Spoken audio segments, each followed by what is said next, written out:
Ha, men o'ylaymanki, ijtimoiy tarmoq muammolaridan biri ko'pchilik aytib o'tgandek, ayniqsa Instagramda odamlar o'z hayotlarini idealroq ko'rsatishga harakat qilishadi. Mukammalroq. To'g'ri, bu soxta. Ha, odamlar o'zlarini baxtli qilib ko'rsatadi. Yaxshi paytlarni, suratlarni joylashtirishadi. Bu suratlarni chiroyliroq qilib o'zgartirishadi. Agar suratlar o'zgartirilmasa ham, ular eng yaxshisini ko'rsatadi va hayotini chiroyli joyini tanlab oladi.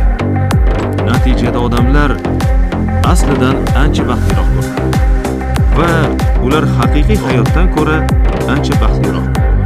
Agar Instagramga qarasang, senda shunday fikr paydo bo'lishi mumkin. Voy, mana bu odamlar qanday baxtli va chiroyli. Men esa unchalik yaxshi ko'rinmayman va baxtli emasman.